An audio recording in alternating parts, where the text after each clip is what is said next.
Jaylen Brown speaks. What's he going to do with all that money? How will he handle the pressure of being the highest paid player in the league? And is he too big for his teammates now?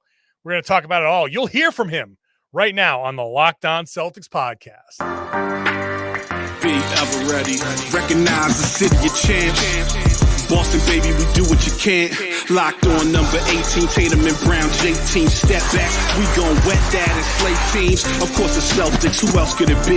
Screaming like KG with the Larry O.B. Karalis above average, assessing the team status. Best daily pod, no cap, salary matching. Clutch like Bird the DJ, keep John on replay. Prime time, dapping up the truth on the sideline. Raining J's, how it started, raising banners, how we finished. Locked on Celtics pod, home of the winners. B. Hey there, welcome back to the Locked On Celtics podcast right here on the Locked On Podcast Network, where it is your team every day. I got you Monday through Friday. This is actually the last week of the Monday through Friday as we head into the offseason. We dial it down to 3 days a week through August and the first couple of weeks of September. Then we're back to 5 days a week and even more during the course of the season, post-game podcasts every time. So make sure you're subscribed wherever you get your podcasts. And you can even hop onto the YouTube page, hop into the comment section there. Let me know what you think about the show, about Jaylen Brown, about anything you want.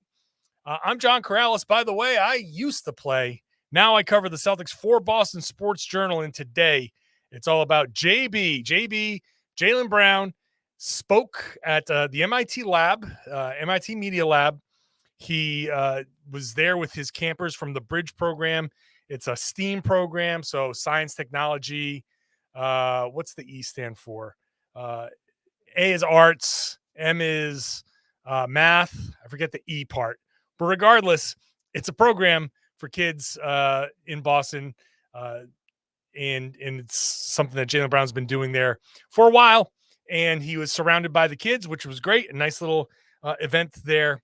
He talked about a lot, which I will let you hear what Jaylen said. So later on, we'll talk about the team's championship odds. I had fun with him about not getting back to people on FaceTime, his teammates. We'll get into the negotiations. I asked him about the pressure, but let's just start off right away with the big question. Jaylen Brown, what are you going to do with all that money? Oh, yeah, for sure. You know, the way my brain works probably maybe a little differently than others. Like when I first, made sure when it first was finalized, the first thing that came to mind is like, dang, like look what all you can do with it now. Like how much you can invest into your community, what you can build with it, what you can change, how many lives you can touch, and like what you can do in real time. That just those resources that you have, money isn't everything. But the ability to have resources, to put stuff together, to build things, to change things, to have influence, all of that stuff is more inspirational to me than anything. So now the pressure is like, now I got to build something fitting, something monumental to reach up to make sense for, that astronomical number. But I'm excited to do so. That's Jaylen. He mentioned earlier in the press conference that he wants to build a Black Wall Street in Boston and kind of be an incubator of sorts for Black-owned businesses and help underserved communities get chances that they haven't been able to get in the past. This is Jaylen Brown, I think, in a nutshell, and why I think he's the money is going to be well spent with Jaylen. I feel like he is going to make the city of Boston better with this money. I think this is going to be a big kind of opportunity for him to do a lot of great things in the city and back home in Atlanta. And he said around the world. He said, obviously, that is an astronomical number. You sit there and you look at the number, the 304 million, and there's a wow factor for sure. But Jaylen is, I think, built to give back. I think he feels a responsibility to do things with that money that will help serve the community that he's in and the community back home and help make some changes around the world. Now, it's obviously one person, and that's a lot of money, and I'm sure he's going to live a very comfortable life, the life of a guy who makes an extraordinary amount of money. But I'm very happy that he is focused on giving back. I don't think it's lip service. I don't think it's something that is just saying it to say it. That's what lip service would be. I don't think it's an empty promise. I think that he is actually going to take that money and take some of that money and use it to help people that can't be helped, that haven't been helped. And that's an important thing. This is a pro athlete. You want to be proud of the guys that are on your team.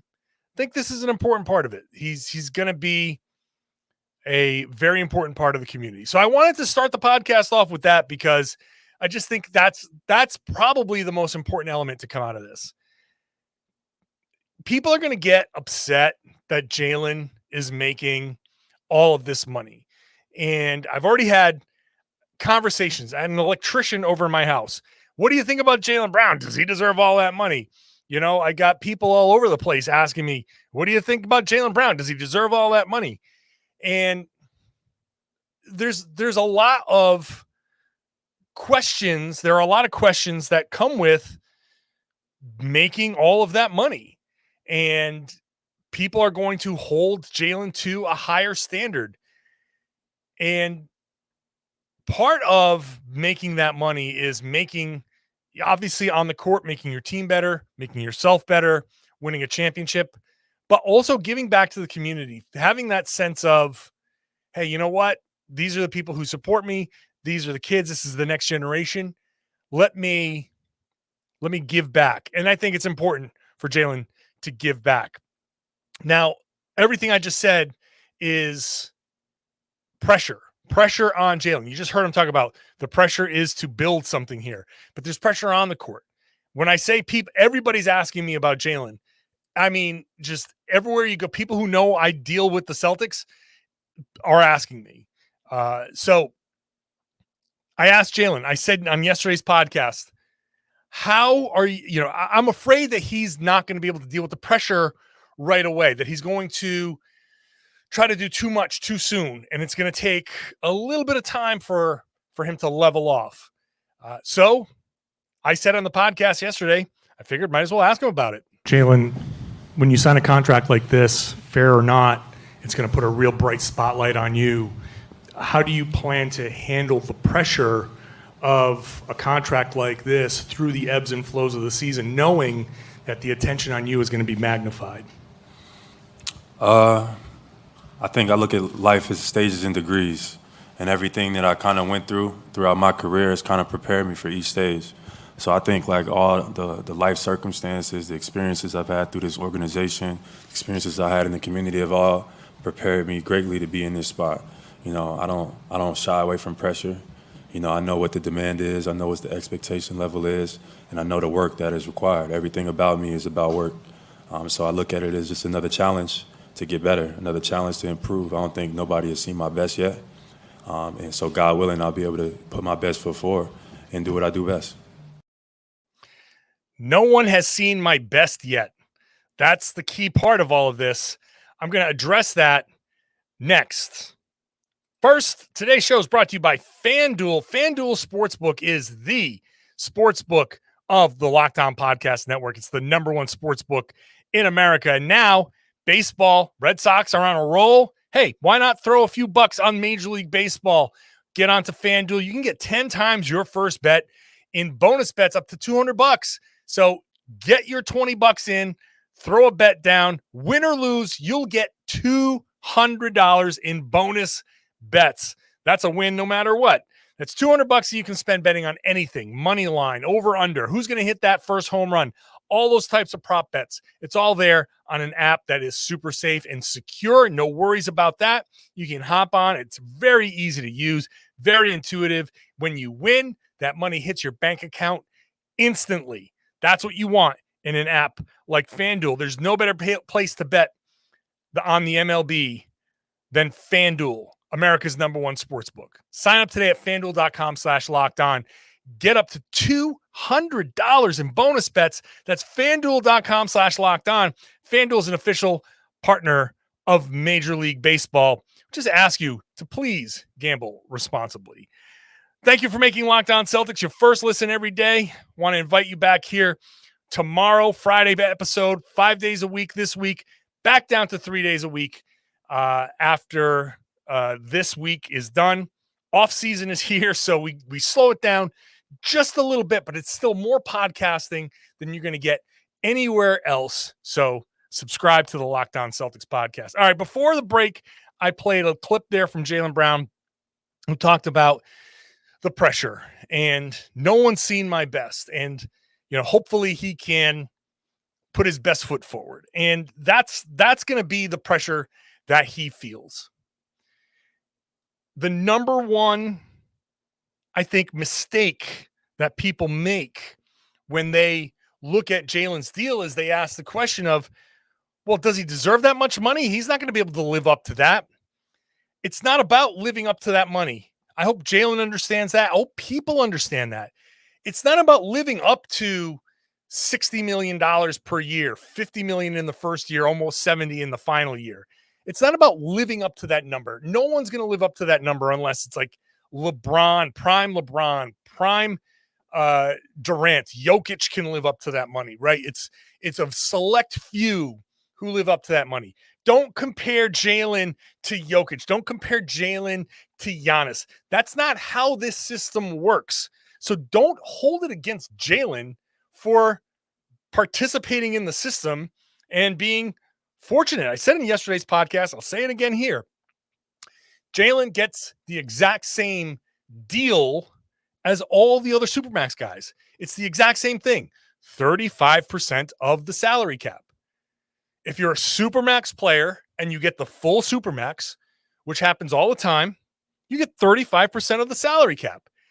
Jaylen just so happens to be entering year one of that deal in a cap that's going to be up over $140 million. That's just a gigantic number. So congratulations to Jaylen Brown for good timing, right? Good luck. He qualifies for 35% of the salary cap. Next year, next summer, other guys are going to qualify for 35% of the salary cap. Jayson Tatum will, and he'll make more money than Jaylen Brown. So all of the people who are saying, oh, but he's making more than Jayson Tatum, he doesn't deserve that. Well, that's not how this works. Is Jaylen Brown going to live up to $60 million? Is he going to play like a $60 million a year player the way we perceive a $60 million a year player? No, that's not what he's going to do. He's still Jaylen Brown. I think that's one of the biggest mistakes that people make. He's still Jaylen Brown. He's a very good player. Top 20, 25, 30. Where do you put him in the league? Somewhere in that range. Getting paid all this money is not going to make him a top 10 player, but this is the system. And he got what he deserved because he earned 35% of the salary cap. The salary cap is what it is. It's a monster deal for Jaylen Brown. Good for him. Like I said at the top, good for the community in Boston. Good for people, in need of some help back in Atlanta. Good for wherever Jaylen decides to help some people out. There's going to be some financial benefit there. And Jaylen gets to live like a king. He never has to worry about anything. Not that he ever had to worry before. He was already pretty rich, but now he's super rich. The pressure is going to be there. It's going to get loud. The spotlight's going to be on him, but it should not be too crazy. I know sports talk radio is going to do it. I know they are going to sit there and say at some point in November, December, when if he's struggling, oh, this is what we're paying $60 million a year for? Really? That's what you get for $60 million a year in today's NBA? And that's going to be disingenuous crap. I can't say the word that I want to say because this is a family podcast. It's a bad word. Earmuffs. A bunch of people who are just paid to be provocative are going to use this and stir up a lot of crap. And I know what Jaylen Brown needs to do. I sit there and I see the turnovers and all of that stuff. Jaylen knows he hasn't played. He said, people haven't seen my best. I hope he doesn't feel the pressure to live up to this deal, because it's impossible for anybody to live up to this deal, minus like 3 guys. That's it. And there's no shame in that, right? Devin Booker will not live up to this deal because it's such a monster deal. It's incredible, right? This tier of guys, this third team All-NBA, second team All-NBA guys, none of those guys are going to live up to this deal, but the pressure will be there, and I just hope that he can handle it. Jaylen was also asked about the negotiations. Why did this take so long? People wanted to know what was going on here. What's going on behind the scenes? Let's hear what Jaylen had to say about that. I think it went great.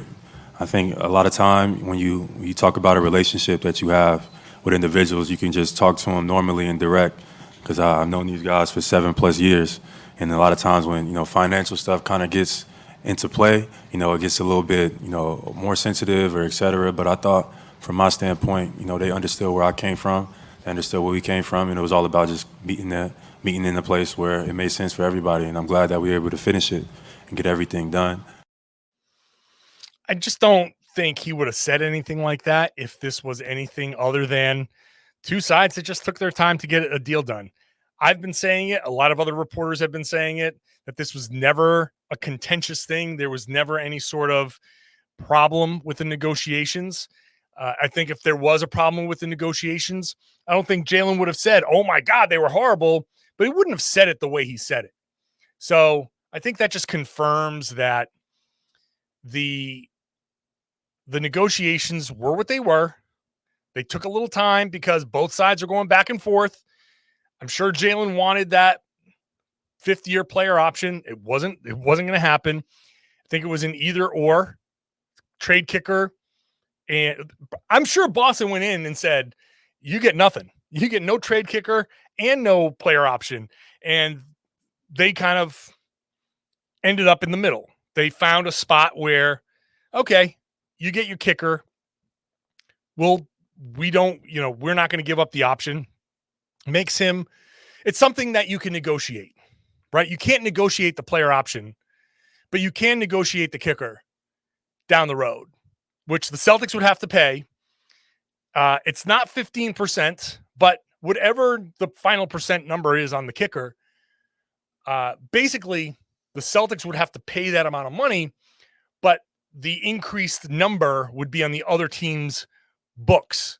So the Celtics don't want to pay out an extra whatever percent on top of what they're paying just to see Jaylen go, because they know there's a potential for him to go. And if they understand that at some point a trade is more likely because of the new collective bargaining agreement, well, they don't want that to cost them more actual dollars. So yeah, they're gonna hopefully to their, on their side, they're gonna say, hey, hopefully we can negotiate this down or out and have him waive the kicker, because the other team's not going to want to have that extra money on their books. We'll see how that goes. If it comes down to that, also in all of this, hey, they can just trade Jaylen Brown. He is going to be super expensive. It is going to be very difficult. They're not going to trade him. And I'm guilty of it. I've said, hey, this could only be a 1-year thing. I don't think they're going to trade him next summer, because they're going to get into, he makes $50 million and the restrictions are going to be a little tough. It's not going to be easy to trade Jaylen. As good as he is in his prime, it's not going to be the easiest thing to make the salaries match and get the types of players that they want. It's just there are obstacles to all of that. So I think the negotiations were as they were characterized to me, and they were characterized to everybody else. This was a simple negotiation. It just took longer for, various reasons. It was never anything bad. It was never anything that, people were wondering, oh my God, what's happening? It was nothing nefarious, nothing crazy. So all of this now leads us into Jaylen talking about the Celtics championship odds. Can the Celtics win a title? How does Jaylen, obviously you know what he's going to say. Yeah, we can win a title. But he does drop an interesting little thing when he gives that answer. I'll give you that in just a second.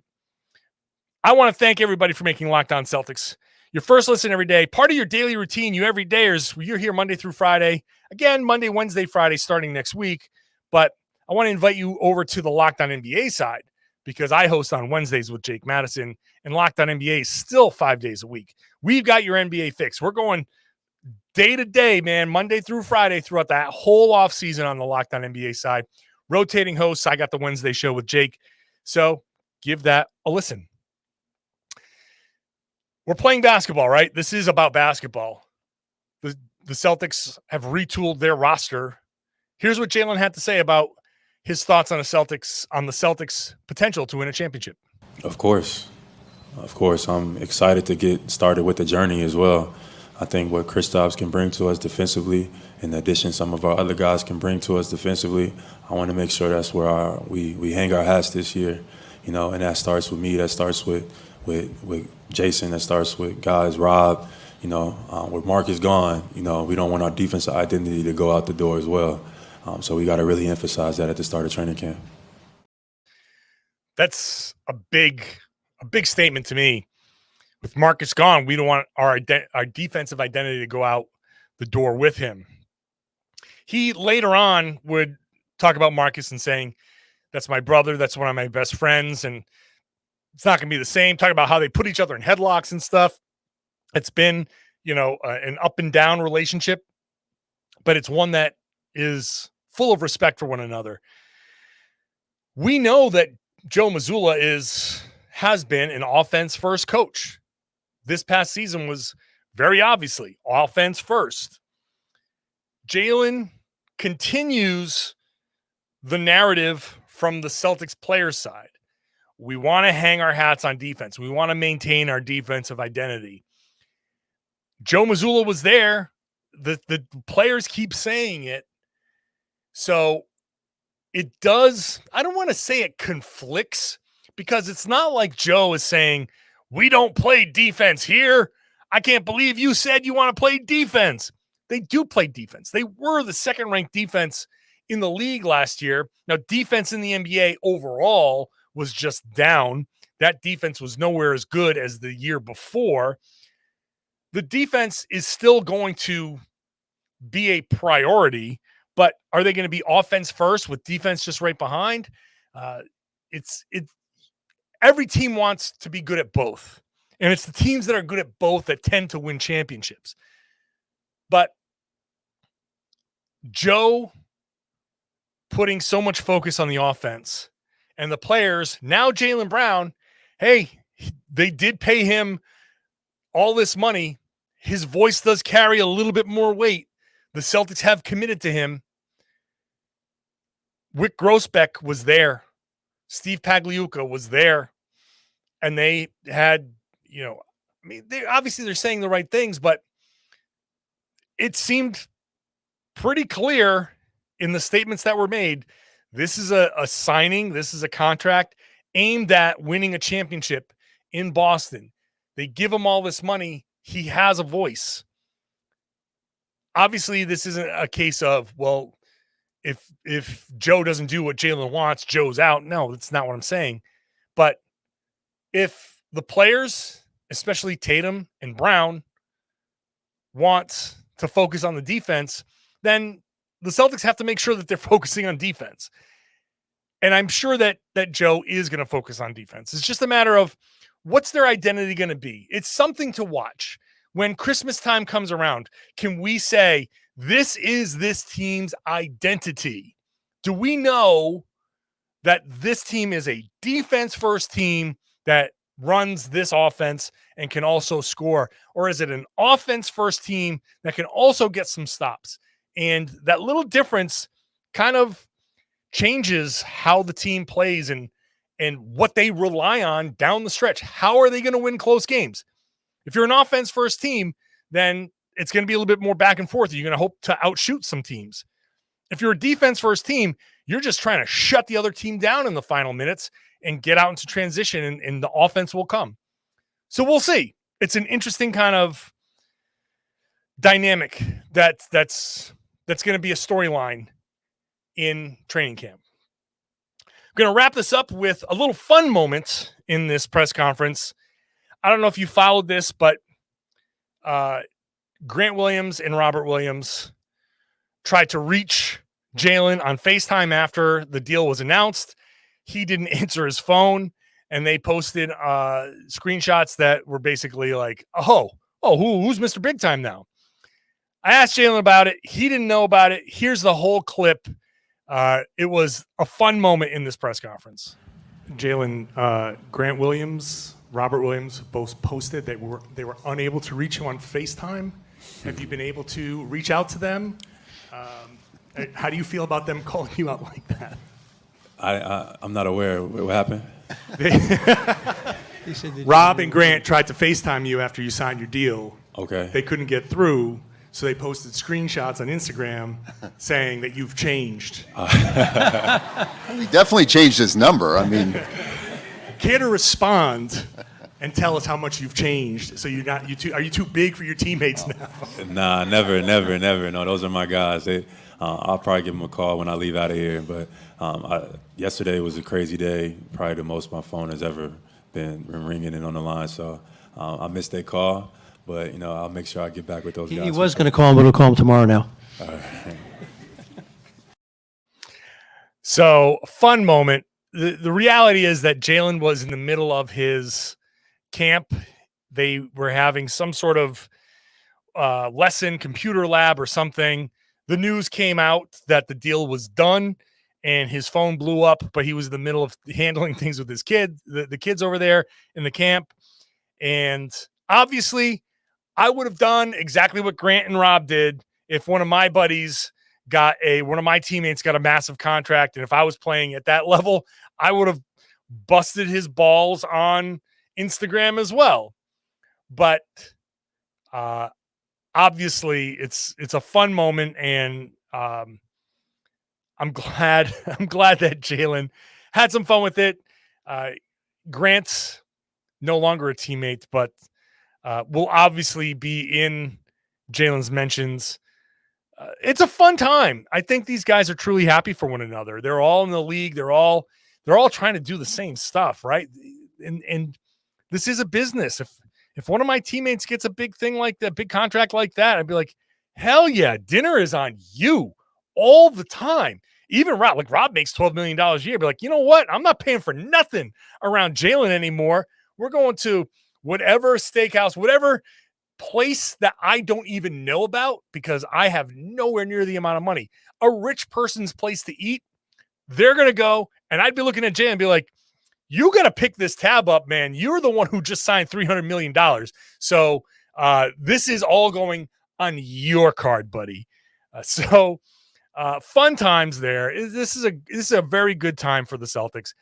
I think this is a nice chapter for the Celtics. I know people want to bring up what Jaylen can't do, and there's plenty of time to talk about that. But the bottom line to me is Jaylen Brown earned this contract. He earned a Supermax deal by making the second team All-NBA. He qualified for it. He earned it. The Celtics gave him 35% of the cap. The salary cap is what it is, and congratulations. You make a ton of money now. And that's that.